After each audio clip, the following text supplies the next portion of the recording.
एक मिनट मी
आम्ही आता यायलाच आहे मॅडमचीच वाटतं आता आले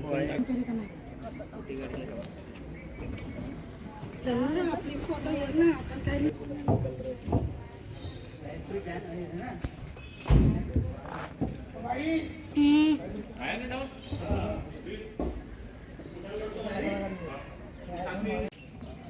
नाम लिख रहे हो क्या तुम? नहीं रुक जाओ, मैं आ रहा हूँ, अपना नाम खुद तुमको बताता हूँ।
आपल्या माध्यमातून हे मला कळलेलं आहे आणि हा हा एक गंभीर विषय आहे. त्यामुळे मी आमच्या मेडिकल टीमला पण आमच्या डिपार्टमेंटला पण यासाठी मार्गदर्शन करेन किंवा डायरेक्शन्स देईल. तसंच आपल्या गोंदिया शहरामध्ये आणि गोंदिया जिल्ह्यामध्ये अनेक सेवाभावी संस्था, स्वयंसेवी संस्था अशा आहेत ज्या वेळोवेळी रक्तदान शिबिरांचं आयोजन करत आलेल्या आहेत. मग त्यामध्ये काही सामाजिक संस्था असतील किंवा काही आपल्या धार्मिक संस्था असतील यांच्याकडून ते आयोजन झालेलं आहे.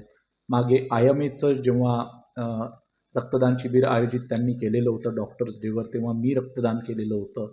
त्यामुळे अशा प्रकारचे किंवा आपण योगा डेच्या दिवशी एक कॅम्प घेतलेला होता गोंदियामध्ये. माझं गोंदिया जिल्ह्यातील सर्व नागरिकांना, सर्व सुदृढ नागरिकांना, खास करून तरुणांना एक कळकळीचं आवाहन राहील की रक्तदान हे श्रेष्ठदान आहे, रक्तदान हे जीवनदान आहे. त्यामुळे त्यांनी रक्तदान करावं, जेणेकरून केवळ त्यांच्या स्वतःच्या तब्येतीसाठी पण ते चांगलं आहेच, पण एक गरजू व्यक्तीला रक्तदान देऊन जीवनदान देण्याची एक संधी त्यांना प्राप्त होऊ शकते व त्याचा त्यांनी लाभ घ्यावा. तसेच सर्व शासकीय आमची जी यंत्रणा आहे, तसेच आपले जे स्वयंसेवी संस्था आहेत त्यांना पण मी आवाहन करेल की त्यांनी रक्तदान शिबिरे आयोजित करावीत व जेणेकरून गोंदियामध्ये हा जो आपल्याला कळतंय की आपल्याकडे केवळ एका दिवसाचा साठा रक्ताचा शिल्लक आहे तो आपल्याला एका समाधानकारक स्थितीमध्ये आणता येईल. धन्यवाद.